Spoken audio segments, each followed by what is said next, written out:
Muito bem, galera, mais um vídeo aqui no Psicoativo e eu me chamo Lucas, sou estudante de psicologia e eu precisava falar desse vídeo, desse livro do Daniel Kahneman. Eu cito ele bastante, cara, nos livros, nos vídeos, na verdade, apresentações que a gente fala de vídeos anteriores, porque o Daniel Kahneman, ele assim, foi um dos caras que talvez provou, né, através de vários experimentos. Na verdade, não sei se ele foi o que provou, mas talvez foi um dos principais autores que trouxe essa ideia da dualidade da mente. Mito da mente, não, dos pensamentos, né? Ou seja, existindo duas possibilidades, né, de funcionamento da mente, que a gente vai entender aqui quando a gente vai falar sobre esse livro. Mas assim, o que é interessante a gente pensar, cara, tem alguns filósofos, deixa eu ver se eu consigo colocar aqui, sobre a dualidade da mente. Deixa eu ver, talvez, o dualismo mente e corpo, né? Então, assim, por muito tempo existiu essa ideia, né, dessa separação de mente e corpo. Ou a gente poderia dizer também, mais recente, a galera tem falado sobre o lado emocional do cérebro e o lado racional do cérebro, inclusive como se fosse o lado esquerdo, o lado direito. Tá, isso não necessariamente é muito verdade, né? Não necessariamente parece não necessariamente o lado esquerdo é responsável por a parte racional e o lado direito pela parte emocional. Não necessariamente isso acontece, mas por muito tempo os filósofos, tá vendo? O dualismo mente-corpo aqui, ó. Existia essa ideia, né, de que existia uma mente ou uma alma ou alguma coisa que é separada e segregada do cérebro, né? E aí veio o René Descartes, foi um dos caras que falou muito sobre isso, eu acho, se não me engano. E obviamente veio muitos filósofos falar que a gente era um ser racional, que nós somos seres racionais e tal. Outros já queriam separar, enfim. O ponto que eu quero trazer é que por muito tempo já se discute essa ideia, né, sobre como é que funciona a nossa mente efetivamente. Porque parece, talvez a gente, inclusive tem aqueles dos dois anjos, né, do anjo, na verdade não dois anjos, mas de um anjo e de um demôniozinho, né, e que um te leva para um lugar, outro te leva para outro, né? Como se existisse essa dualidade, como se existisse essas forças antagônicas, às vezes, muitas das vezes, né? Às vezes elas caminham junto, mas às vezes elas se confrontam ali, né? E a gente precisa decidir entre essas duas forças. Então, por muito tempo existiu essa discussão. E aí veio o grande Daniel Kahneman, que ele é, inclusive, ele ganhou um prêmio Nobel de Economia, apesar de ser psicólogo. Mas basicamente ele foi entender ali, eu acho que foi a teoria, quer ver, a teoria da perspectiva. Deixa eu mostrar aqui para vocês. Basicamente foi essa teoria aqui, tá? Dele, que fez com que ele e o amigo dele lá, que faleceu antes dele ter recebido, aqui, ó.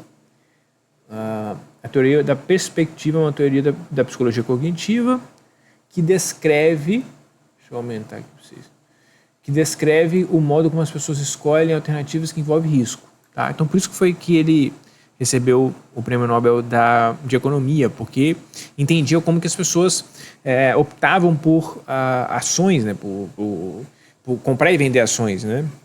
Apesar de, às vezes, você pensar estatisticamente, racionalmente, não fazia sentido a pessoa vender naquele momento, né? Existia uma probabilidade melhor dele ter mais ganhos, enfim, mas mesmo assim as pessoas agiam contrário a essas questões racionais, digamos assim, e por isso que ele conseguiu explicar isso através dessa teoria, e por isso que ele recebeu aí o prêmio Nobel. Bom, basicamente, tá? Com certeza tem mais coisas aí que ele fez, mas eu estou resumindo aí. Mas basicamente é isso. Olha aqui, aqui dá até um exemplo, né? Ó. Para alguns indivíduos, a dor de perder R$1.000, ou $1.000 nesse caso, só poderia ser compensada pelo prazer de ganhar 2.000. Assim, ao contrário da teoria da utilidade esperada, que modela a decisão que agentes perfeitamente racionais fariam. A utilidade esperada basicamente é um cálculo que se faz lá, que... eu não vou saber explicar direitinho. A teoria do especialismo visa descrever o comportamento real das pessoas. Né? Então, basicamente, as pessoas, se você for ver racionalmente, fazer todos os cálculos, as pessoas optariam pela a teoria da utilidade esperada. Mas o Kahneman conseguiu descrever ali. Foi o Kahneman e o Amos, esse maluco aqui. Tá? Então, assim, voltando aqui ao ponto, por muito tempo houve esse debate. Houve essa... Talvez você até hoje perceba, tenha essa ideia do porquê, de como é que funciona a nossa mente, né? Talvez existam parece que existe... tem um cara, agora eu não me lembro quem, não sei se foi o Daniel que falou isso, se foi outra pessoa, mas que falou assim, olha, se você um dia fala com a tua própria mente, tipo, por exemplo, eu tenho um filho de 2 anos, de 1 ano e meio, ele não reconhece que... parece que ele não tem esse segundo ser dentro da cabeça dele. Ele não consegue falar sobre eu, assim. Ele não consegue usar a palavra eu. Ele parece que não... por exemplo, eu pergunto pra ele, quem é o papai? Aí ele aponta. Quem é a mamãe? Ele aponta. Agora, quem é o Samuel? Para ele não existe a palavra, não existe o Samuel. Agora, se eu chamo Samuel, ele olha pra mim. Ele sabe que ele tá falando com ele. Sabe, parece que não existe... Eu acho que tá estourando o som. Parece que não existe, cara, deixa eu alterar aqui. Parece que não existe para ele. Deixa eu só abaixar aqui para não... Não existe essa dualidade que para muitos de nós existe. Quando eu digo sobre mim mesmo. Quando, assim, eu acho que o que eu estou querendo lembrar daquele filósofo que me remeteu a essa ideia, ele diz, olha, parece que eu não estou bem hoje. Certo? Quando eu digo,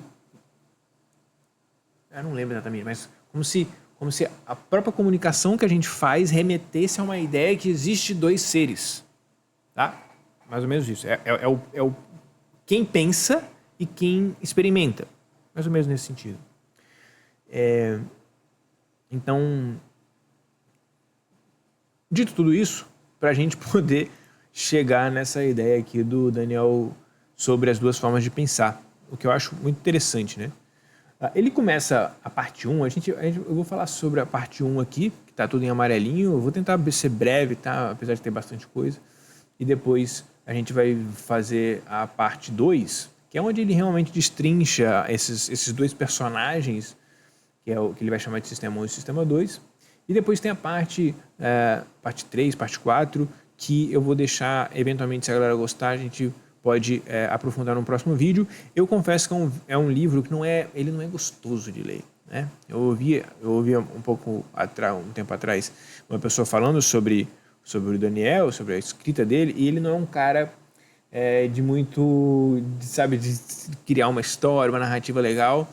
Ele é mais direto ao ponto, é uma leitura meio cansativa, às vezes você tem que reler para você tentar entender o que ele está querendo dizer, né? Mas tem algumas coisas bem interessantes que a gente vai tentar trazer aqui. Cara, muitos autores, iniciando aqui, né, do porquê damos ouvidos à fofoca. Ele inicia aí a parte 1 falando sobre isso, né, a parte introdutória do livro.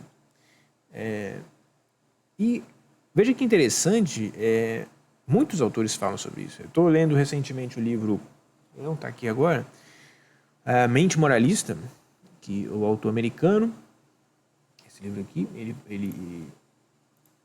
ele começa a falar sobre... E é uma parada muito interessante. Inclusive, eu vou fazer uma apresentação sobre esse livro em breve. Eu estou estudando ele para o meu trabalho de conclusão de curso. E deixa eu ver se eu consigo a foto dele. Eu queria a foto para eu saber quem é o autor. É um autor americano. Ele é psicólogo social. Jonathan Haidt. Então, por que as pessoas boas são segregadas por política e religião? Tá? É um baita de um livro, recomendo para quem tem curiosidade de entender mais aí como que nós desenvolvemos julgamentos morais, né? Mas o que eu queria dizer sobre o Haidt, acho que Haidt deve ser assim que pronuncia, é que ele fala que a fofoca, né, foi muito importante para que a gente modelasse o nosso comportamento, para que a gente fosse mais pró-social, assim, no sentido de não trapacear, de não cometer delitos e prejudicar outras pessoas, porque para proteger a tua imagem e proteger a sua imagem é importante, para você pertencer a um grupo, para você poder ter apoio ali, se sentir seguro, se sentir protegido, enfim, vários fatores, né? E até mesmo quando as pessoas fofocam e falam mal sobre alguma pessoa, né, de que cometeu alguma espécie de injustiça, o que pode muito bem acontecer é uma punição. Então, um grupo, entendendo que é importante que as regras sejam mantidas ali para que todos, né, tenham uma cooperação e tal, pune aquele indivíduo devido à fofoca. Então, e aí, obviamente, ele vai discorrer muito sobre isso aí, sobre como que isso moldou o nosso comportamento ao longo dos últimos anos, né, ao longo da nossa evolução. Mas aí o Daniel começa aqui a falar sobre a fofoca, né? Por que nós damos tanto ouvido à fofoca? E ele diz aqui, nas palavras dele, porque é mais fácil, além de ser mais prazeroso, identificar... por que nós damos ouvidos à fofoca? Né? Ele responde, porque é mais fácil, até mais prazeroso, identificar e classificar os erros. Identificar e classificar os erros dos outros do que reconhecer os nossos próprios. Ele vai falar isso ao longo do livro inteiro, que ele vai falar sobre vieses, sobre heurísticas, sobre os erros cognitivos que nós temos, que é muito mais fácil a gente reconhecer nos outros do que em nós mesmos. Realmente, questionar aquilo, ele continua, em que acreditamos e o que queremos já é difícil quando tudo vai bem, e particularmente difícil quando mais precisamos fazê-lo, mas podemos tirar proveito de opiniões fundamentadas.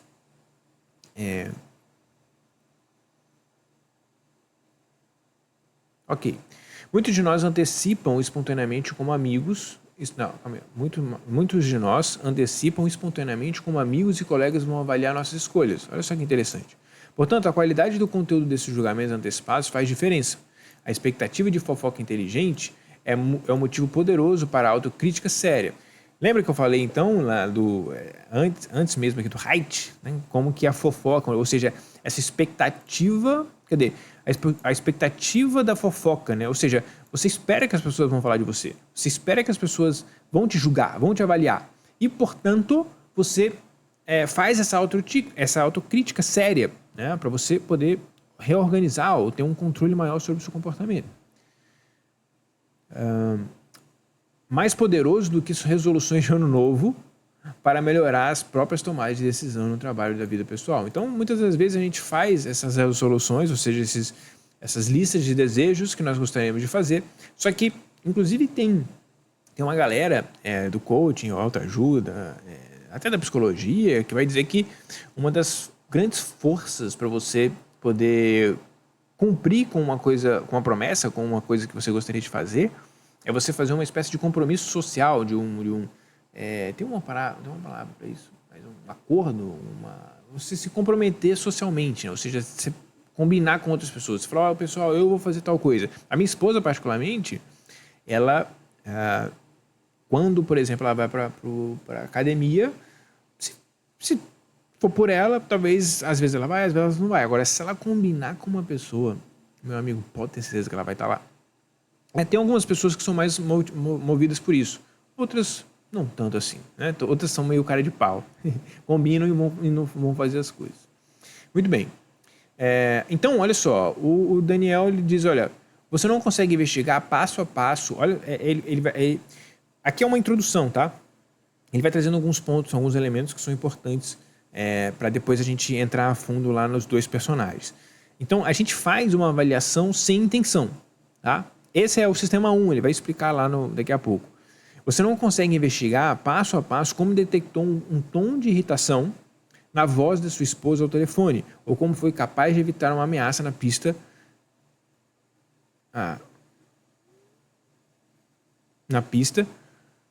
antes de perceber conscientemente sua existência. Enfim, eu acho que eu cortei alguma parte aqui.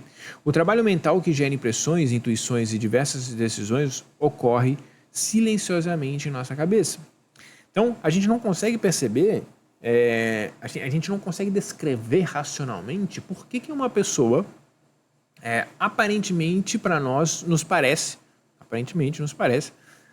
perigosa, né? Ou por que essa pessoa não... Inclusive ele vai falar de um experimento que fala assim como que, por exemplo, algumas questões da nossa afeição, né, fazem com que as pessoas criem mais confiança ou mais repulsa, né? Algumas questões, a própria afeição da pessoa, tá? Eu não lembro se ele fala sobre beleza também, mas existem alguns elementos que fazem com que a gente se sinta mais confiável, que a gente confie mais na pessoa, né? Então, é basicamente aquela coisa tipo, eu gostei dessa pessoa, sabe? A gente faz aqui muita entrevista, por exemplo, de emprego, e a gente percebe como que as pessoas são muitas das vezes influenciadas por essa parte intuitiva, digamos assim. O Haidt, lá na Mente Moralista, ele fala sobre a intuição, né? Eu não gosto muito da palavra intuição porque alguns gurus usam a intuição como se fosse uma sabedoria divina que está dentro de nós e a gente precisa encontrá-la através de alguma prática que ele vai te ensinar qual é. Não gosto muito dessa palavra, mas basicamente a gente poderia dizer que a intuição aqui, nesse contexto que a gente está falando, seria esse pensamento rápido, né? Inclusive, aqui, ó, intuição não é mágica. O Kahneman usa essa palavra também. Olha só que interessante, ele fala o seguinte: a intuição do especialista para nós parece magia, mas não é. Na verdade, todo mundo realiza prodígios de perícia intuitiva várias vezes ao dia. A maioria de nós detecta com perfeição o mais leve traço de raiva na primeira palavra de uma conversa telefônica. Reconhece, ao entrar numa sala, que está sendo objeto da conversa e reage rapidamente a sinais súbitos de que o motorista do carro da faixa ao lado é perigoso. Nossas capacidades intuitivas do dia a dia não são menos maravilhosas do que os insights impressionantes de um bombeiro médico. De um bombeiro ou médico experiente, apenas mais comuns. Ou seja, nossas capacidades intuitivas do dia a dia são apenas mais comuns, tá? Mas não são menos maravilhosas do que um bombeiro ou um médico que é experiente. De um jogador de futebol, por exemplo, que faz um passe maravilhoso ali, mas é porque ele está treinando todos os dias, ele está constantemente nessa condição, e aí uma hora acontece.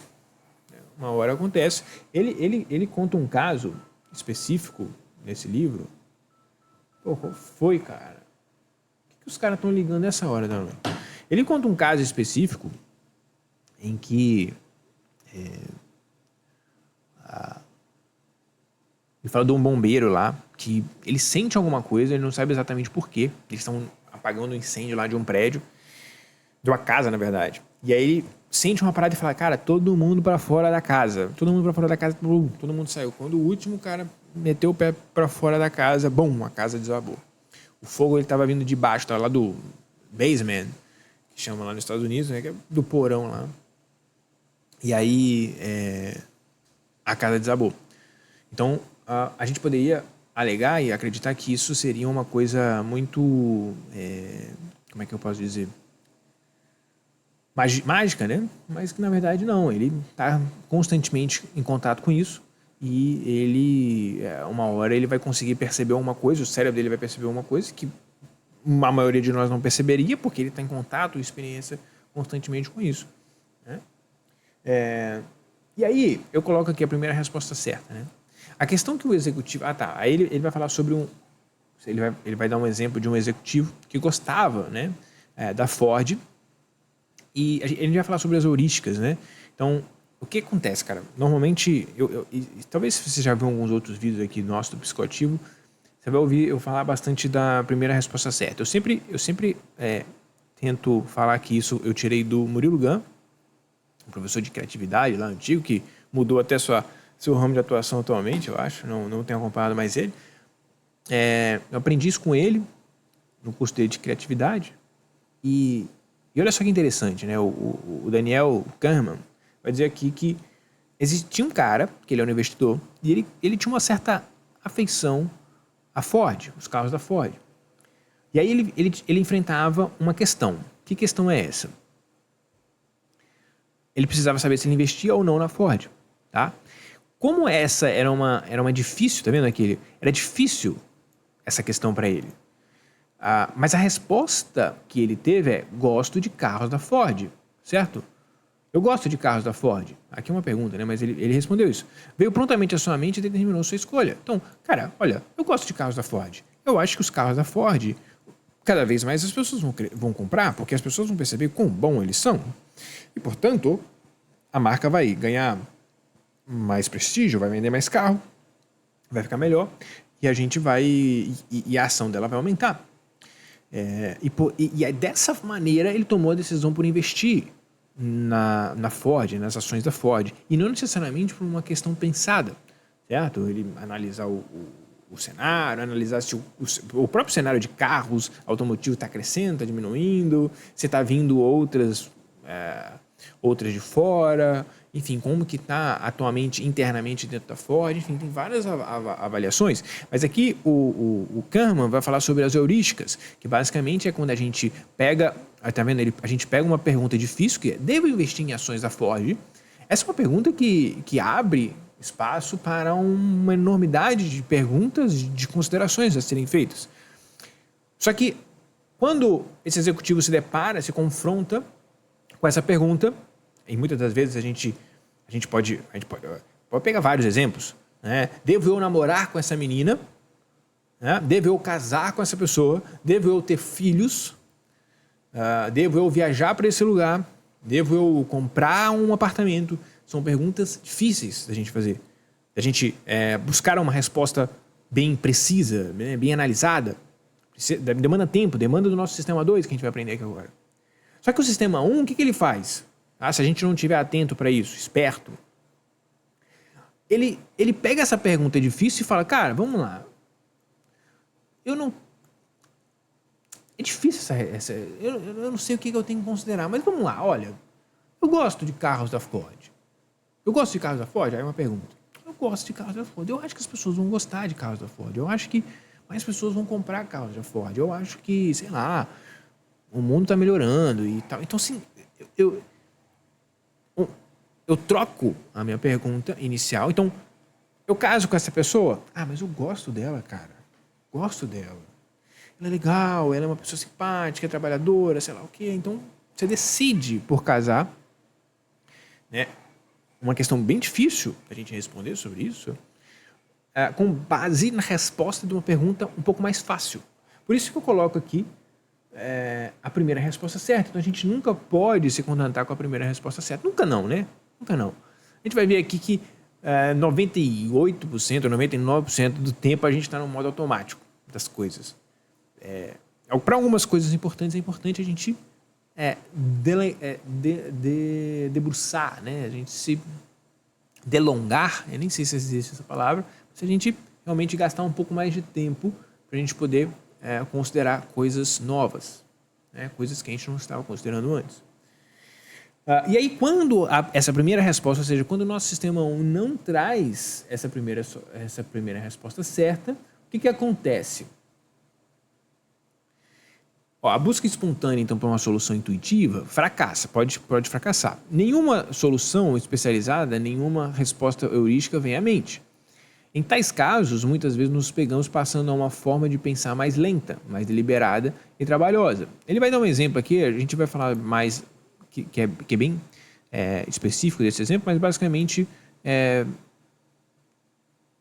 por exemplo, quando você vai fazer uma multiplicação. Então, se eu falar para você quanto que é 2 mais 2, vai vir uma resposta rápida e intuitiva para você nem vai precisar gastar tempo com isso. Agora, se eu te pergunto quanto que é 27 vezes 13, sei lá, aí você vai ter que parar e refletir sobre isso, né? No início do livro, o Kahneman fala de um experimento que ele fazia lá, e gasta bastante tempo, inclusive, falando sobre isso, que eles ficavam analisando a pílula, não... A dilatar aqui a pílula, como é que... Enfim, pupila. A pupila do indivíduo dilatar e contrair a partir do momento que ele fazia esforço cognitivo. Então, no momento que você para fazer essa multiplicação de 12 vezes 37 aí, a sua pupila começa a dilatar. Entendeu? Quando você termina, ela ela contrai. Ou quando você distrai e vai para outra coisa, sua pupila distrai. Contrai. Então ele conseguia perceber, inclusive, quando a pessoa parou de fazer a conta na cabeça, só olhando o olho dele. Muito louco, né? Mas acontece essa parada aí. E aí, olha só. Em tais casos, a gente passa por essa forma de pensar mais lenta e deliberada. Esse é o pensamento vagaroso.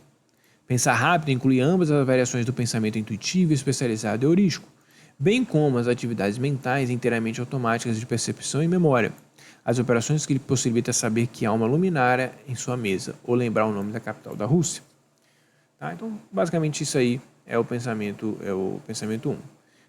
O que vem a seguir, aí ele vai falando aqui sobre cada um dos capítulos, eu acho que não vou entrar nesse ponto não. E aí vamos já aqui para a parte 1, eu quero tentar terminar isso aqui em mais 20 minutos, se tudo der certo. Então, parte 1, os personagens da história, ele vai dentro dessa parte 1, e aqui tá, galera, eu quero fazer sobre esse capítulo 1, porque eu cito muito esse cara, então eu tenho que fazer um vídeo dele, eu tenho que fazer uma apresentação dele. Embora, eu confesso para você, eu comprei esse livro em 2016. Cara, eu não conseguia ler esse livro. Eu não conseguia.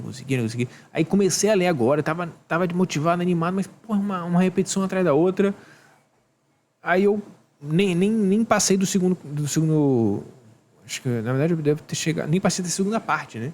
Tem vários capítulos e tal. Na verdade eu cheguei na terceira parte, mas aí fazer toda a compilação, fazer tudo isso e tal, isso aqui. Vou fazer se vocês gostarem da parte 1 aqui, curtirem, comentarem aí, quiserem, a gente vai fazer esse esforçozinho. Mas por enquanto, vamos aqui na parte 1, talvez eu imagino que seja a principal parte, que é justamente onde ele fala sobre esses dois mecanismos aí.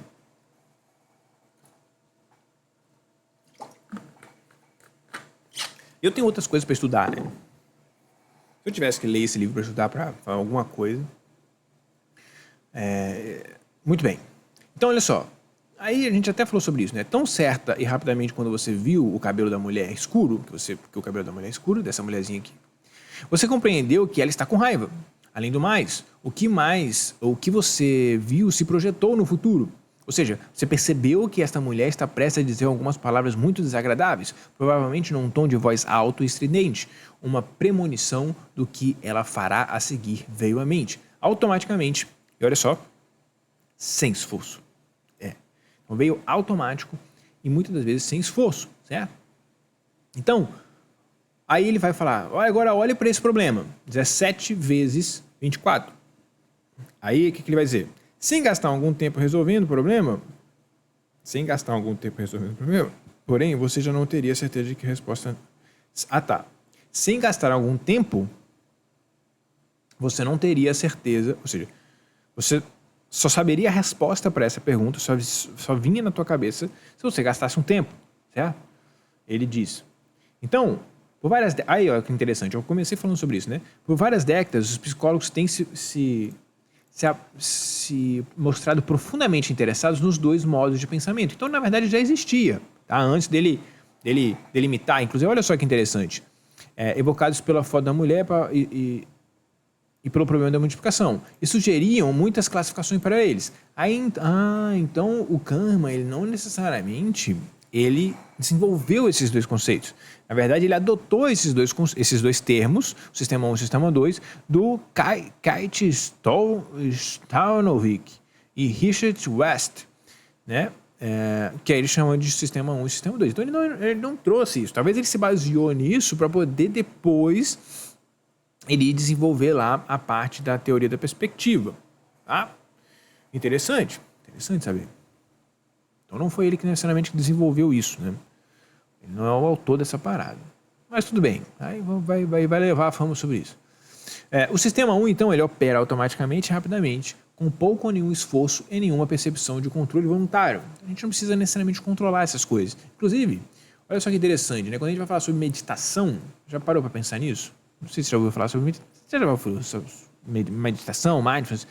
Basicamente, olha só que louco, né? É a gente conseguir controlar o nosso pensamento, ou seja, controlar o sistema 1, né? O sistema 1 vai para lá, não é controlar necessariamente, né? É você perceber ele, que ele tá indo para lá, falou, meu amigo, volta, toma consciência e volta para cá, né? E você se manter ali.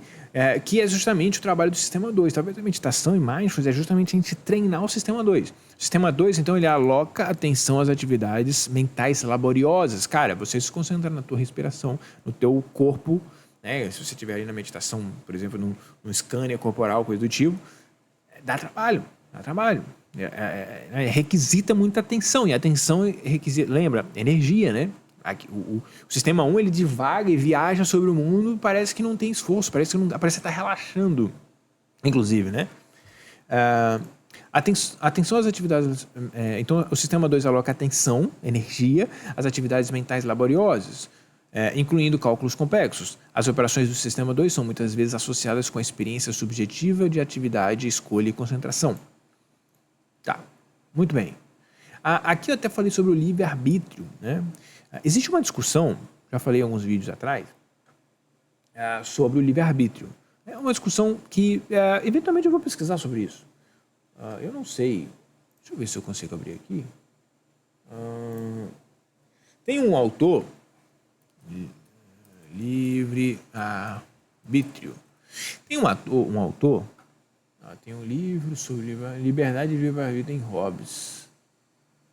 Eu tô vendo, ó. Esse cara aqui, ó, Hobbes. Quem é Hobbes mesmo? John Hobbes. Não, John Hobbes. Quem é ele mesmo? Enfim, tem ele, tem o Skinner, né? Da psicologia é o Skinner, né? Quem é o Hobbes mesmo, cara?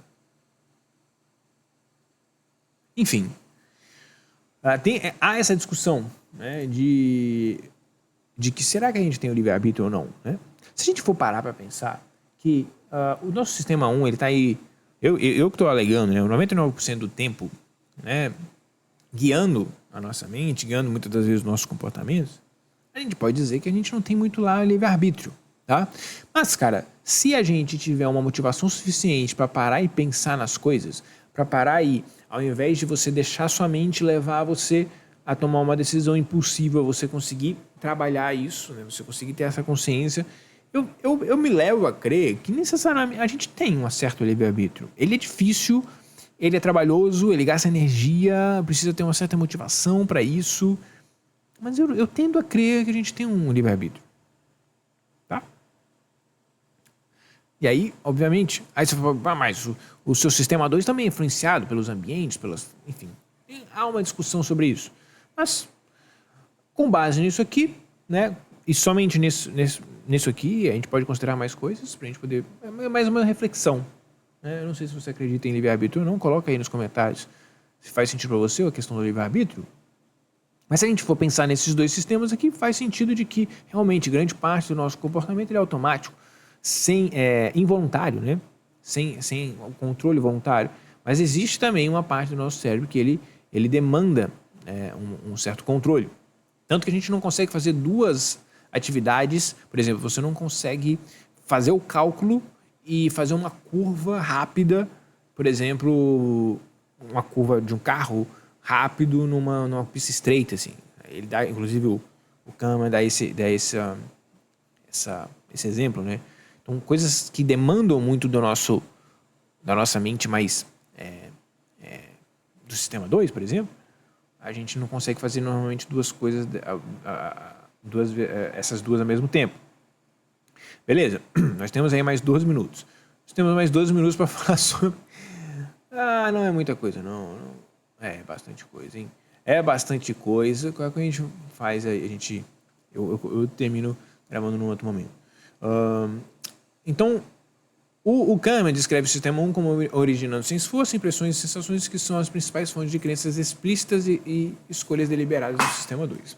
Cara, quando ele diz isso aqui, aí inclusive eu até coloco uma reflexão, né? O pensamento automático, dentro da psicologia cognitiva, da terapia cognitiva, na verdade, a gente vai chamar de... Esse sistema 1 poderia ser os pensamentos automáticos, né? Então, quando você expressa um pensamento automático, isso pode estar expressando seus esquemas. Ou seja, aqui quando ele fala, né? É meio complexo, né? Mas basicamente, olha, ele diz, ó, descreva o sistema 1 como originando sem esforço as impressões e sensações que são principais fontes das crenças explícitas e escolhas deliberadas do sistema 2. Aquilo que talvez você deliberadamente pensou e refletiu quando era mais novo, né? Quando você estava construindo a sua percepção sobre o mundo, né? sobre o mundo, sobre as pessoas, como que as pessoas se relacionavam, como que você deveria se relacionar, né? Como você foi construindo esses mapas que possivelmente você estava utilizando o sistema 2. Não é à toa que quando a gente é mais novo a gente tende a dormir mais, que possivelmente a gente deve gastar mais tempo, né? Mais energia, refletindo e construindo essas noções sobre o mundo. Olha só que interessante. A partir disso, dessas crenças, tá? O Haidt, por exemplo, do livro Mente Moralista, ele vai dizer que existem algumas questões morais, né? Percepções de certo e errado, digamos assim, que a gente tem, que normalmente não, que são inatas, tá? E que a nossa experiência vai modulando isso, tá? A gente vai atribuindo algumas questões morais, como justiça, como outras coisas mais, com base na nossa experiência. Então, é como se... Não é necessariamente que a gente é uma tábua rasa, como dizia o John Locke, se eu não me engano. Alguém disse isso aí, algum filósofo. Ou seja, que a gente é completamente um papel em branco. Não necessariamente isso. A gente vem com questões, né, como se tivesse um sistema programado ali, já, né? Um sistema pré-programado, mas a gente vai programando conforme a nossa experiência. Então, perceba, olha só que interessante aqui, né? Essa alucinação com base nessa frase do Daniel. Se talvez nosso sistema 1 ele é menos ativo lá atrás, e isso é uma suposição minha, com base nessa frase do Daniel, a gente, na verdade, utiliza o sistema 2 mais na nossa infância, né, percentualmente, proporcionalmente, para a gente poder concluir e chegar a percepções e conclusões e julgamentos a respeito do mundo, como que você deve se comportar, como que as pessoas se comportam, como que é o mundo, como que são as pessoas, enfim. A partir disso, o nosso sistema 1 gera o quê? Impressões e sensações sem esforço. Inclusive, o Kahneman vai falar sobre memória, né? Ele resgata coisas da nossa memória automaticamente. Tá?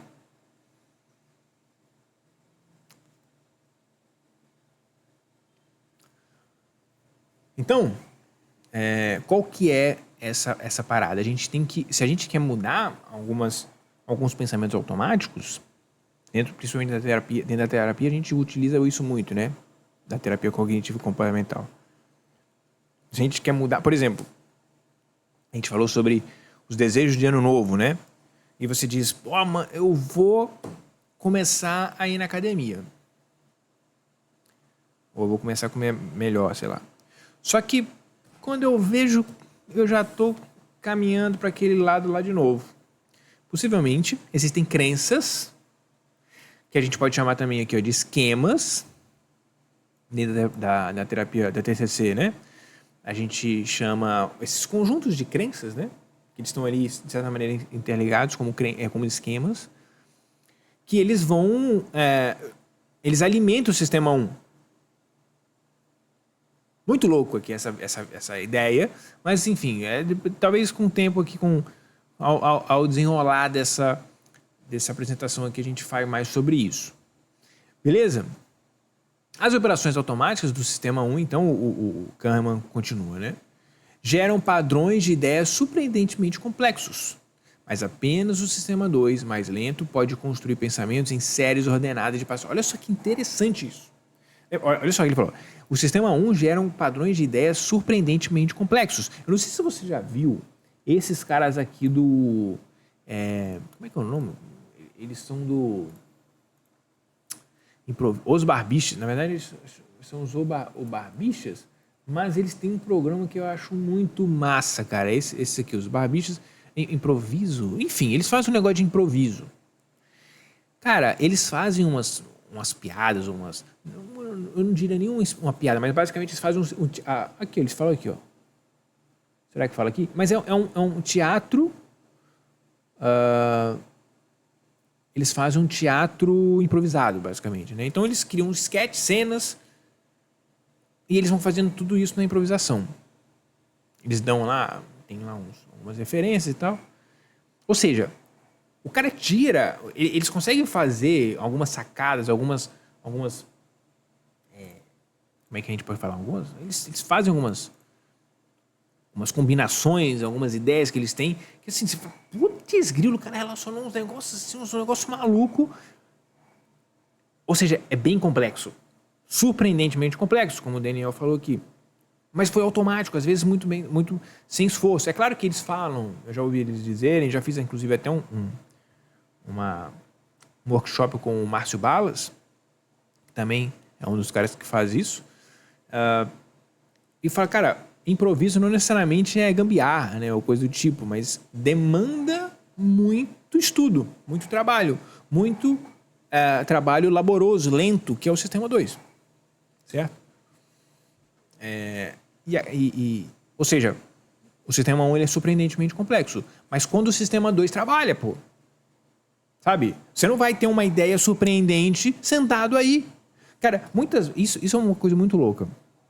Muitas pessoas foram iludidas, e eu tô nesse meio, de que, sei lá, se você tira um ano sabático aleatório, você vai ter uma ideia super foda de negócio, ou do seu propósito de vida, ou sei lá, se você deve separar ou se casar, não sei, velho. Vai vir um negócio assim, ó, como se você tivesse conectado com o seu eu interior e você se conectou com a energia do universo e, de repente, bum, apareceu uma ideia. Pô, pelo amor de Deus, velho. Você não caiu nessa, né? Eu também caí. Mas não existe isso, cara. Não existe.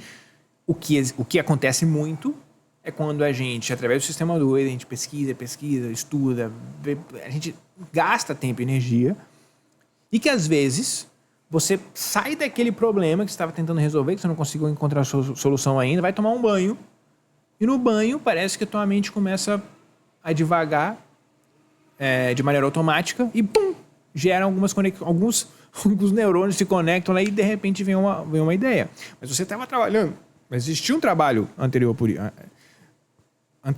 a isso, certo? Eu até coloquei aqui um exemplo como o processo psicoterapêutico. Tá? O processo psicoterapêutico é ele pegar esse borbulhão de coisas aqui, certo? E através, muitas das vezes, do Sistema 2, a gente criar um processo ordenado, como ele falou aqui, ó, né? Ordenado de passos, para a gente poder tomar melhores decisões, para a gente poder entender melhor nós mesmos, para a gente poder entender melhor por que nós nos comportamos de determinada maneira, a gente começar a compreender com mais clareza as coisas. Certo? Um processo psicoterapêutico parte muito. Talvez eu vou pegar aqui para você ter uma noção. Opa. Só para você, aqui é o negócio do Canva, né? O sisteminha que eu uso aqui. Eu vou colocar, psicoterapia. Olha o que vai aparecer aqui, ó. Olha lá. Tá vendo? Os dois principais ícones, ou seja, é uma mente meio que confusa, né? Cheia de coisas, e aí o psicoterapeuta vai tentar fazer com que ela seja reorganizada, né? Ou pelo menos vai tentar te auxiliar nesse processo, né? Muito bem. Vou colocar aqui de volta, vamos ver se... E aí, cara, eu tava lendo esse livro aqui, ó, Presuma que a pessoa com que... E eu confesso que eu não me lembro o que eu queria dizer sobre isso. Que é o livro do... Eu li esse capítulo aqui, essa regra. Eu não me lembro o que eu queria dizer com isso. Talvez eu lembre depois, no momento. Mas é o livro do Jordan Peterson. 12 regras para uma... Eu não recomendo comprar, tá? Mas essa regra aqui parece ser legal. Gostei, principalmente que ele é psicólogo, né? Então ele tem uma experiência legal. Eu acho que ele dizia aqui que era meio complexo. Depois a gente se debruça sobre essa regra aí, quem sabe a gente faz uma apresentação também. Muito bem, aí a gente divide aqui depois né? Aqui ele vai dizer quais são as principais tarefas, né? Vou mexer aqui, cara. Quais são as principais... aqui, ó, aqui alguns exemplos, né? Alguns exemplos das atividades automáticas, detectar um objeto, enfim, fazer essas, reconhecer, ler palavras em grandes cartazes, enfim. Ler palavras em grandes cartazes. Eu não sei se já aconteceu com você, cara, se você já leu alguma coisa umas 5 vezes diferentes, sabe? Se tiver uma plaquinha lá, por exemplo, você costuma ler aquele negócio automático. Tá lá meio aleatório, você lê o trem de novo. Então aqui, ó, inúmeras ações mentais dessa lista aqui são completamente involuntárias. Muito bem.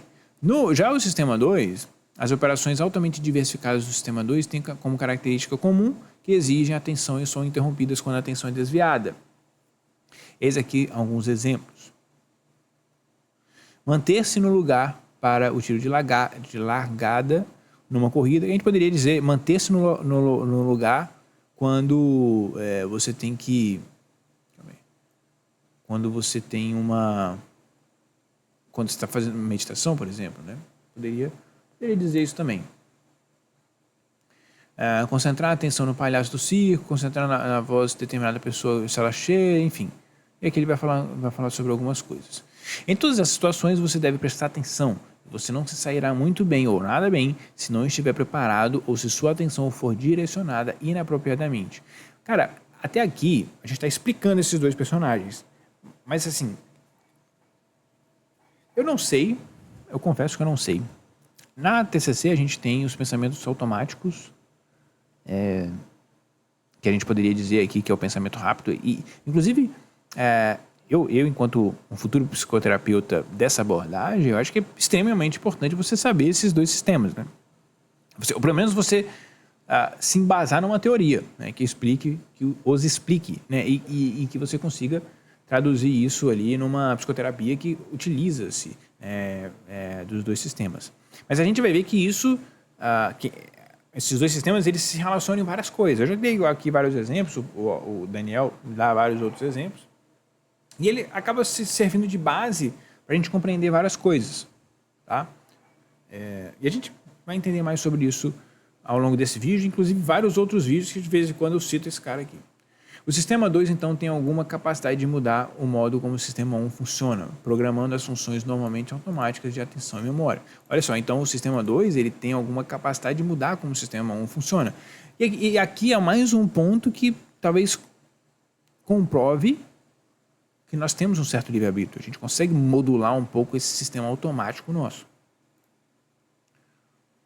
A expressão, aí ele fala sobre a expressão pay attention, ou seja, que é justamente... a gente dispõe de um orçamento de atenção limitado para alocar as nossas atividades, né? E se tentar ir além desse orçamento, a gente fracassa. Então, a gente pode ficar limitado, né? Ou, às vezes, pode ficar muito cansado num dia que a gente teve que utilizar muito o sistema 2. Uma característica das atividades que exige esforço é que elas interferem umas com as outras, motivo pelo qual é difícil ou impossível conduzir várias delas ao mesmo tempo. Aí ele dá um exemplo aqui, né? Quando o motorista de um carro está ultrapassando um caminhão em uma pista estreita, os passageiros adultos, muito sensatamente, param de falar. Eles sabem que distrair o motorista não é uma boa ideia e também suspeitam que ele está temporariamente surdo e não vai ouvir o que dizem. Foco intenso numa tarefa pode tornar a pessoa efetivamente cega, mesmo a estímulos que, em geral, atraem a atenção. A demonstração mais radical disso foi feita por Christopher Krebs e Daniel Simons em seu livro O Gorila Invisível. Esse livro pode ser legal, né? Não sei se ele... Mas basicamente aqui, ó, O Gorila Invisível. Legal, cara. Tem um livro aqui. Eu confesso que eu nunca ouvi, mas tem um experimento bem legal que eles fizeram. Calma aí que não vai... Deixa eu fechar isso aqui. Mas basicamente o experimento que os caras fizeram foi um experimento para as pessoas contar lá quantos passes que os jogadores de basquete davam E aí, nesse momento, passava um gorila no meio do caminho lá, no meio do vídeo lá. E aí, mais de 50% das pessoas não percebiam o gorila. Eu, inclusive, assisti e não vi. E jurava, e olha só que interessante. Olha só o que ele falava. Eu jurava que não tinha passado. Eu falei, não é possível que passou um gorila aí. E eu não vi. Não é possível. De fato, as pessoas que deixam de ver o gorila ficam inicialmente convictas de que ele não estava lá. Não conseguem imaginar que deixaram de ver um evento tão chamativo. O estudo do gorila ilustra dois importantes fatos acerca das nossas mentes. Podemos ficar cegos para o óbvio e também somos cegos para a nossa própria cegueira. Né? Cara, quando eu não sei se isso aconteceu com você já, quando eu fazia prova da escola do ensino médio, normalmente, eu achava que eu ia muito bem. Quando eu pegava a prova lá de volta, eu via aquela nota baixa, assim, eu tava animado. Eu falei, cara, vou tirar uma nota boa. Quando eu olhava assim, eu falei, cara, não é possível, velho. E aí eu via erros estúpidos. Nossa, não acredito que eu tinha isso passar. Mas não tava aqui isso aqui. Não tava isso aqui, né? Ou seja, deixava coisas gritantes, facilmente percebíveis, passarem, né? Em relação ao sistema 1, é isso, ó. As capacidades do sistema 1 incluem habilidades inatas que compartilhamos com outros animais. Olha só que interessante, né? Muita gente fala que o livre-arbítrio, por exemplo, que o nosso ou seja, a grande diferença nossa seria entre nós e os animais seria essa capacidade de pensar, de comunicar, mas talvez o livre-arbítrio estaria entre aí essas características, né? E olha só que interessante. Alguns autores que vão falar que a gente, né, que vão tentar criar essa ideia que nós não temos livre-arbítrio, ele vai se basear talvez nisso aqui, ó. O sistema 1, ou seja, ele vai talvez, na minha avaliação, ele vai diminuir o ser humano ao sistema 1. Por quê? Porque as capacidades do sistema 1 incluem habilidades inatas que compartilhamos com outros animais. Nascemos preparados para perceber o mundo em torno de nós, reconhecer os objetos, orientar a atenção, evitar perdas e ter medo de aranha. Outras atividades mentais se tornam rápidas e automáticas por meio da prática prolongada. O sistema 1 aprendeu associações. Olha só então. Outras atividades mentais se tornam rápidas e automáticas por meio da prática prolongada. Né? Então, o nosso sistema automático, ele não nasceu automático e vai ficar daquele jeito. A gente pode trabalhá-lo, né? Ou seja, quando a gente diz, mas eu sou tão lá indisciplinado, eu nunca vou conseguir tal coisa. Não.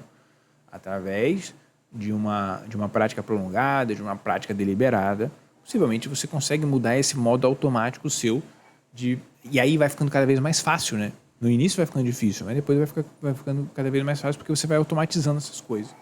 Né? O sistema 1, então, ele aprendeu associações entre ideias, também aprendeu habilidades como ler e compreender nuances de situações sociais, algumas habilidades como encontrar movimentos decisivos no xadrez, são adquiridos apenas por peritos especializados. O conhecimento fica armazenado na memória e é acessado sem intenção e sem esforço. Beleza? Muito bem. Já são 20 e 10. Aqui são 8 e 10, né? Deixa eu ver aqui. Eu tenho um compromisso. E aí, a parte 2 aqui, a gente vai falar sobre você geralmente acredita em suas impressões. Eu acho, cara, que não vai rolar da gente fazer aqui e a gente faria... Eu vou encerrar por aqui, mas talvez, muito possivelmente, esse vídeo aqui vai continuar. Continuo, ou eu faço uma parte 2. Mas possivelmente a gente continua aí. A gente já teve uns bons minutinhos aí. Espero que você esteja gostando. Se você não se inscreveu ainda, se inscreve aí. Tá? Ajuda nós aí a crescer. Curte aí também. Comenta aí o que você achou até aqui. E a gente vai continuar aqui então falando sobre você geralmente acredita em suas impressões, que normalmente são geradas pelo nosso sistema 2, ou sistema 1,